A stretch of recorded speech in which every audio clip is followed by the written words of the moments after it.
importante, né? O Hard News tem muito a ver com isso. Às vezes tem gente que é muito boa, mas tem um perfil que é outro, né? Justamente do ficar lapidando texto e tal, e que eu acho que é sensacional isso, né? O jornalismo literário tem muito disso, mas aqui é muito do ser rápido, né? Eu acho que é um ponto importante. E o que eu acho legal é que aqui você faz todas as etapas do processo, né? Então você se pauta, você grava, você edita, você vai ao ar, você opera a mesa.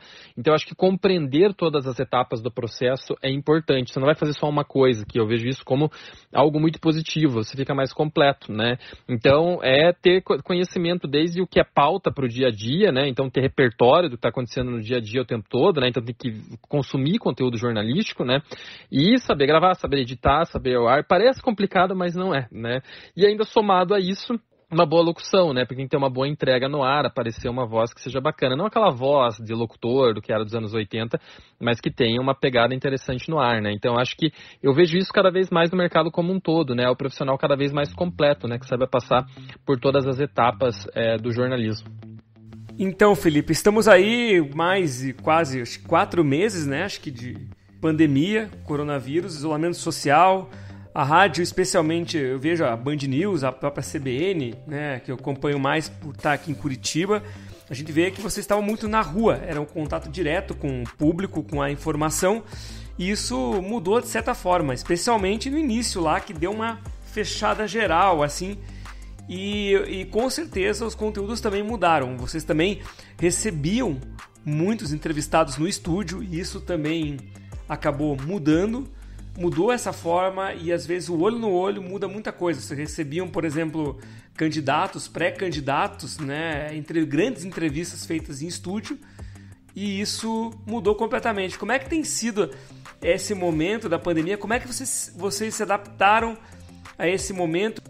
Primeiro que a pandemia foi algo muito complicado, né? Então, assim, com os cuidados que tem que ter com saúde e tudo mais, né? Então, fazer primeiro esse adendo, que é algo muito difícil de lidar, né? É muito complicado, algo numa proporção que ninguém imaginava, mas talvez o grande ponto para mim com relação à pandemia, e pensando em comunicação, né, na nossa área, e no jornalismo, é que para mim a pandemia acelerou muitas das transformações que talvez demorariam muito mais tempo para acontecer. Tem muita gente discutindo isso atualmente, né, que às vezes um momento de crise traz grandes transformações, né? Foram olhar que tipo de avanços a gente teve com a gripe espanhola, né, que tipo de avanços a crise de 2008 gerou, né? E eu acho que aqui a gente está tendo uma aceleração de várias coisas, né? E aí talvez não só no rádio, na TV e tal, né? Eu diria que assim, é quase inimaginável o jeito que a gente entra no ar hoje, há 3 ou 4 meses atrás, né? Assim, a gente mudou o jeito de entrar no ar de uma maneira impressionante, né? E o que eu acho de interessante é que todo mundo comprou a ideia, então assim, a gente não teve dificuldades e tal, a galera soube se adaptar, então acho que é um ponto bastante positivo. E para mim é muito paradoxal, porque às vezes a gente tenta olhar com um olhar mais crítico, né? Mas teve algumas coisas que ficaram muito melhores, né? Às vezes o jeito que a gente tá gravando hoje, a gente assumiu muito de WhatsApp, a gente assumiu muito antes aquela coisa de você ter um grande gravador e tudo mais. A gente tá num ponto que a tecnologia permite coisas muito mais simples, e às vezes a gente fica um pouco naquele olhar do passado, de como os processos eram feitos, né? E no fundo, talvez alguns processos não faziam mais sentido, né? A gente estava fazendo porque era feito assim há muitas décadas, né? Eu acho que a gente conseguiu se transformar e acelerar coisas que, se não fosse a pandemia, não teria acontecido. Visto isso na TV, né? Do jeito que uma TV entra no ar hoje, com técnicas de gravação e tudo mais, há pouco tempo era impensável, né? Então, eu vejo um pouco disso. E aí, indo para o ponto mais específico, muita gente em home office, né? A gente colocou principalmente quem é grupo de risco em home office, os estagiários em home office, e o resto da equipe a gente não consegue deixar 100% em casa, né? Porque a gente precisa, algumas coisas tem que vir para a rádio e apertar o botão. Então a gente dividiu em equipes a rádio, as pessoas ficam um tempo no home office, um tempo ficam na rádio, né? A gente troca por semana. Então a gente criou uma lógica, quase um esquadrão, assim, o jeito que a gente vai ao ar hoje.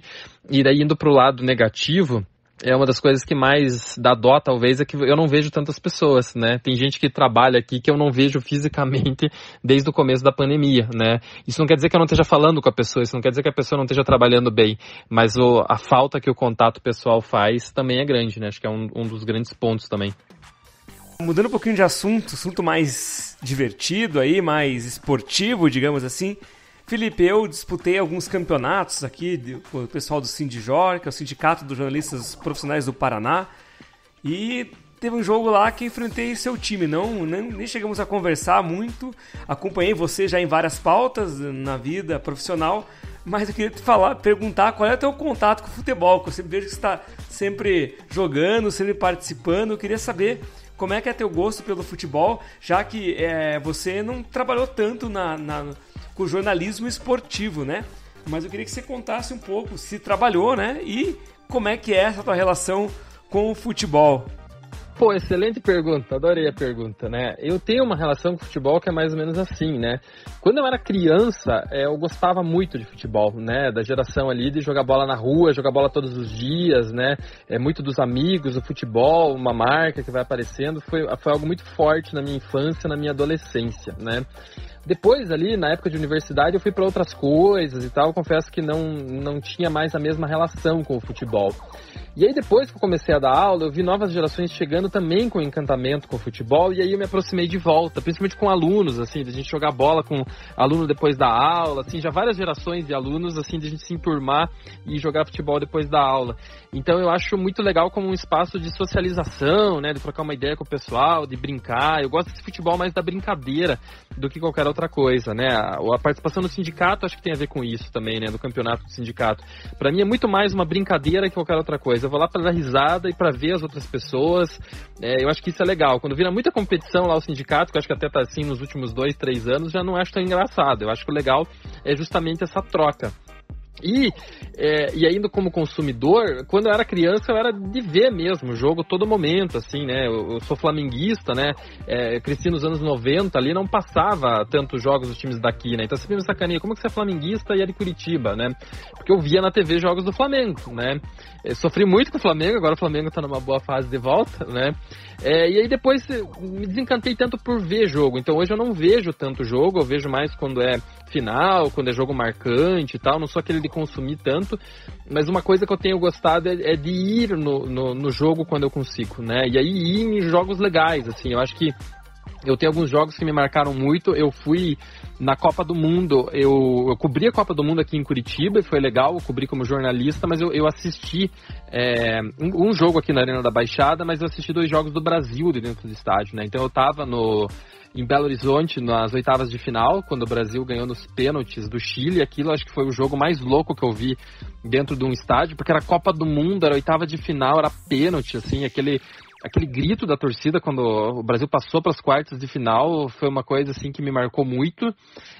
Estive nas quartas de final também, né? Porque também tinha isso, você conseguir comprar o ingresso, né? Eu consegui comprar para o Brasil e Colômbia, fui para Fortaleza, acho que foi um jogo bem legal também. Estava bem na direção do Neymar se machucou. E aí até brinco que foi os 2 jogos que eu consegui ir na Copa do Mundo e eu dei sorte, porque daí no jogo seguinte que eu não consegui comprar, o Brasil perdeu e tomou 7-1. Então acho que são jogos que me marcaram.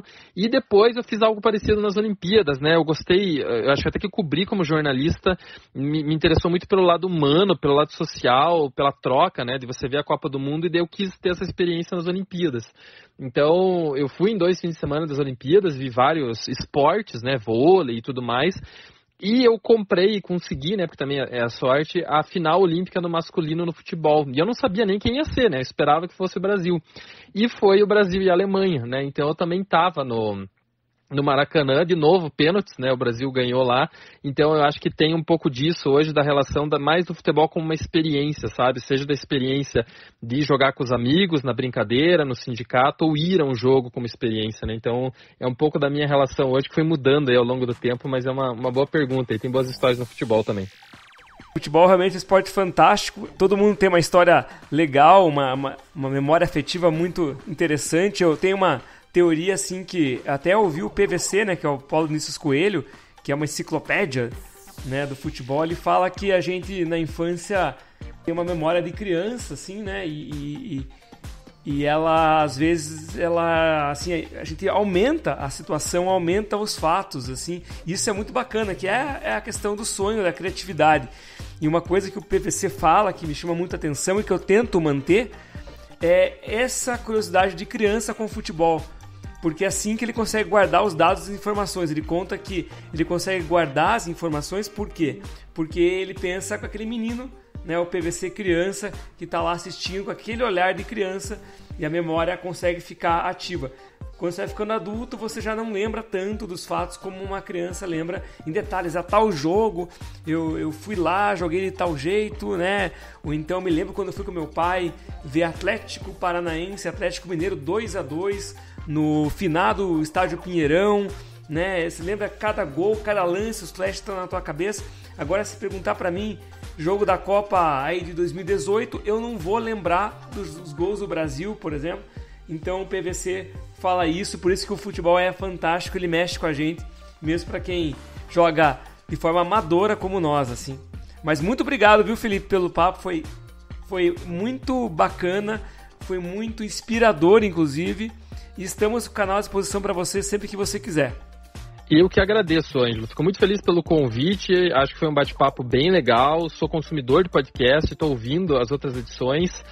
Já ouvi da Larissa, já ouvi do Felipe Valtric. Tem um sobre cinema ali que eu vi que achei bem legal. Então, parabéns pelo projeto. Acho que é encantador. Conte comigo no que precisar. E tchau pro pessoal, né? Valeu. Esse foi o Felipe Armata, então, diretor de jornalismo da rádio Band News FM Curitiba e professor universitário. Ficamos por aqui com mais uma edição de Conversas com o Binder. Para você, um forte abraço e até o próximo episódio.